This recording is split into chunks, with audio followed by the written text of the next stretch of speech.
folks. For those just coming in, it's day 4 of a 40-hour MAG 40 course here at the Nighthawk Custom Training Academy in Centerville, Arkansas. We're about to do a Tueller Drill, and for God's sake, you know, spell the name right, Tueller.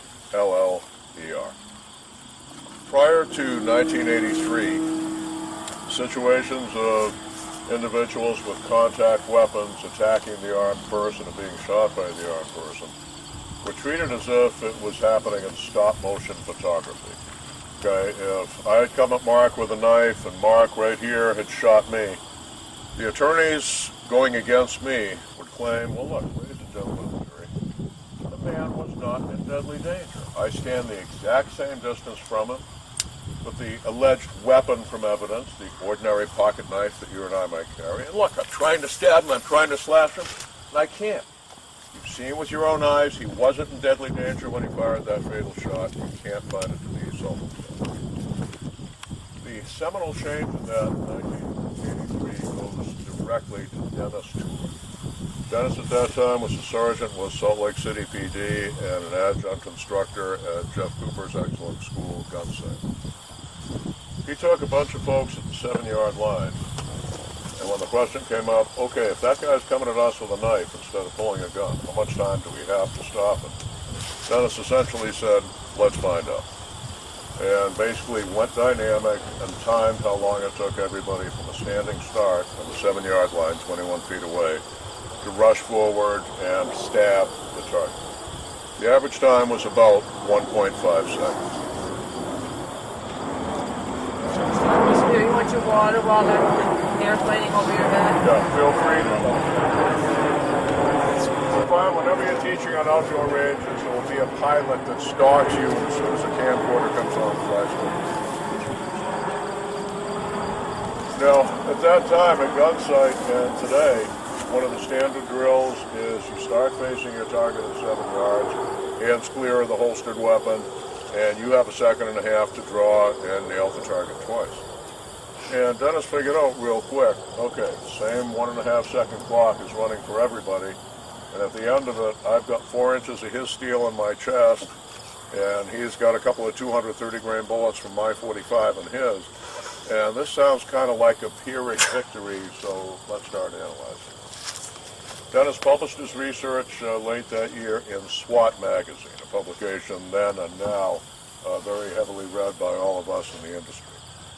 The article was titled, How Close is Too Close? And it has become an absolute training classic. In the more than 30 years since, it's become standard training. All of us who were in the business then, when we read that, were like, 1.5 seconds average? That's kind of quick. I need to check this out. We all went and tried it and discovered, holy crap, it's true. It's now widely accepted, but unfortunately, over the decades, it's also become widely misunderstood and misinterpreted. Best way to compare it is, do you remember the old VHS tapes? Gee, can I copy your tape? Can I copy your copy? Can I have a copy of your copy of the copy? And each time the copy degraded, and it got a little fuzzier, and there were more details that you couldn't see. And as Tueller's research got passed along by word of mouth and occasional people doing articles they hadn't fully researched, it became widely misunderstood. Dennis never called it a Tueller rule, or as some later called it, a 21-foot rule. I've seen people write that, oh, it's against the law for you to shoot a guy at 21.2 feet with a knife, but it's okay to shoot him at 20.9. The law has never said that. No one who works in the law has ever, at least credibly, said that. Dennis did it simply to give people an idea how fast the other guy could close them, whether they were trying to stab you with a knife, smack you with a club, or grab your gun and disarm you, all of which are contact weapon situations. They have to touch you to kill you. We started right after that with what we came to call the Tueller Drill. We had everybody do it. We had everybody time somebody else doing it. We had somebody be the recipient who's got to ask themselves, could I draw and fire before that guy reaches me with the knife? And that's what we'll do with all of you here today. We're going to break you up into groups of 3. Each group of 3 is going to take 1 turn in each of those 3 rolls. The good guy, the reason we've had you take all your guns off for this, you are armed men and women. You've inculcated certain responses, and every now and then that lizard that lives in the base of the brain mistakes the stimulus and gives an inappropriate response. I don't want anybody to reflex to a loaded gun when they're suddenly rushed, so that's why we take the firearms off for this exercise. When you are in the good guy role, the defender role, I want you to simply stand there, but ask yourself, if my first stimulus was when he began to move, could I clear the coat and access the concealed pistol? Could I break every security device on my duty holster and get it out? Could I index the weapon? Could I get bullets where they needed to go in a place that would stop it fast enough to keep it from reaching me? When you are in the attacker role, I want your attack to be just like it would be on the street, sudden and explosive. To be true to what we're talking about here, the 21-foot distance, we'll be working here on a range with a 21-foot line that has already been marked out. So basically, the good guy will be standing with their torso. Let's say, look right down here at the line where the grass meets the dirt.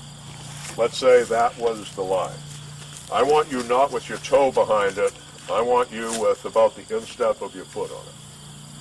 Okay, the way we generally measure, the way we generally perceive distance between 2 human beings is torso to torso or face to face.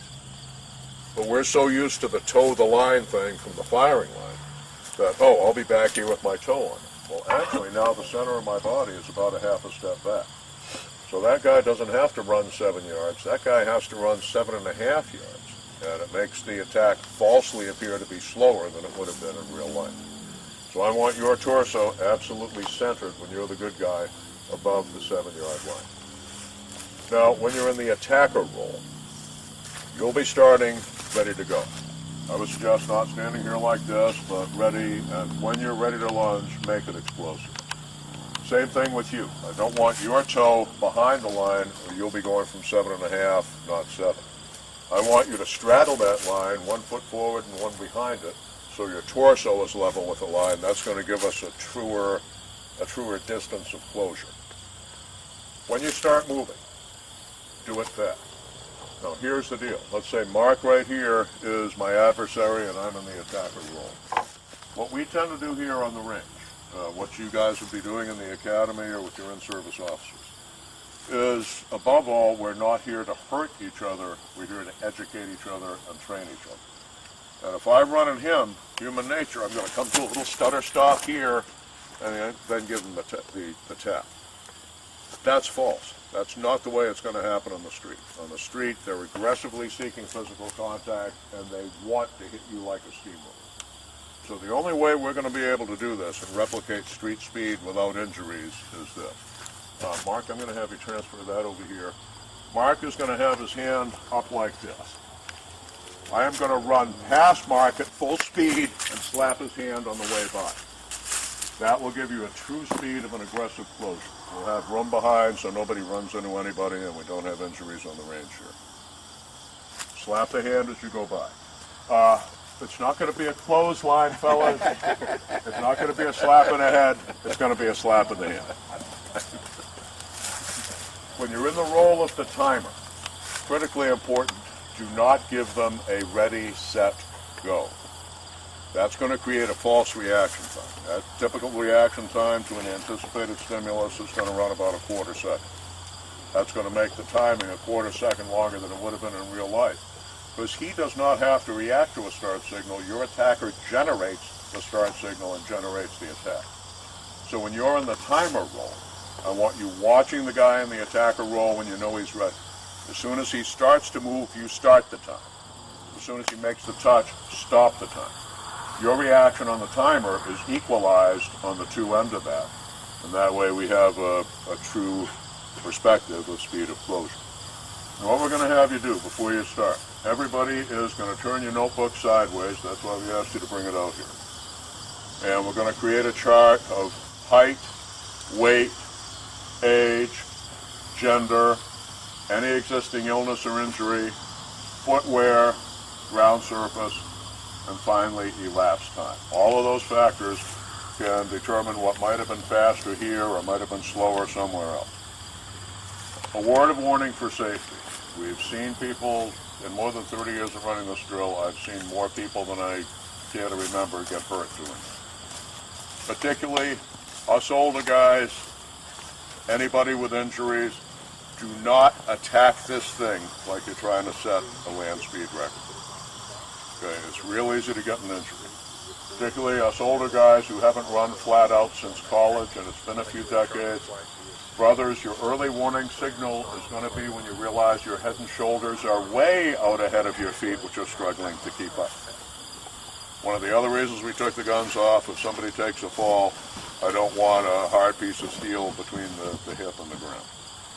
If you do feel yourself going down, catch yourself like this. I want a slap from fingertip to forearm on the belly of the forearm hitting the ground.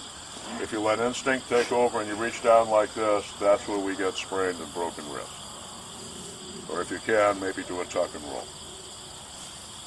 We'll have a listing if you got bad knee, bad back, bad ankle, bad anything. You got bad heart, high blood pressure. Don't attack this thing. Just walk it fast. It's only going to about double the time. But we have the artifact there that, yeah, here's a guy with bad heart, high blood pressure, bad knee, and he was still able to close that distance in 3 seconds. We did a trial a couple of years ago, manslaughter case, where a young woman was on trial for shooting the allegedly unarmed man who had just beaten and stomped her, walked away, now turns around and decides, nah, I want more. And as he started lunging at her, she shot him. The distance there was actually about 21 feet, but it was very rough ground and it was going uphill on his part. And opposing counsel, the prosecutor was one of those guys that major in drama and minor in law. And during my cross-examination, he's saying, so you admit it wasn't that 1.5 second Tueller thing, that it was twice as far, 3 seconds away when she fired the deadly bullet. I said, sir, 3 seconds isn't enough time for your life to flash before your eyes before you die. Which ended the cross-examination, and we wound up with one of the fastest acquittals I've personally seen in 35 years as an expert witness. I need you able to articulate that. If the attacker, let's say you'd fired a shot and you'd put a bullet through your attacker's thigh or calf. He still lunges, and you have to fire what turns out to be a fatal shot to stop him. I guarantee what the other side's going to say is, oh, that Tueller business, that 1.5 seconds, that's athletic young men in a police academy setting. This man was already injured with a bad leg. I want you able to say, sir, I saw a 66-year-old guy with a bad leg do it in 3 seconds. So, what I'm saying is, don't let your machismo overpower your common sense. Any problem with circulation, blood pressure, heart, back, knees, just walk it fast. That basically is the drill. The reason we're having each of you do it in each of the 3 roles is if you are ever in court, and they say, what made you believe you were in immediate deadly danger that warranted you shooting that man who only had a knife? I want you to be able to say, I knew how fast he could kill me because in my training, they made me do it to another man. I knew how fast he could do it because in my training, they made another man do it to me. I knew how fast he could do it because in my training, they made me stand back with a stopwatch or an iPhone so I could see the forest for the trees and time another man doing it to another man. And if you doubt that, counsel will demonstrate it here in this court. Gang, any questions? Okay, we're going to break you up into groups of 3. Crack out the iPhones with the stopwatch app or something. A count of 1001, 1002 waiting on. Whenever you guys want to rock it. I think you call it. No. I just go. You go spontaneous.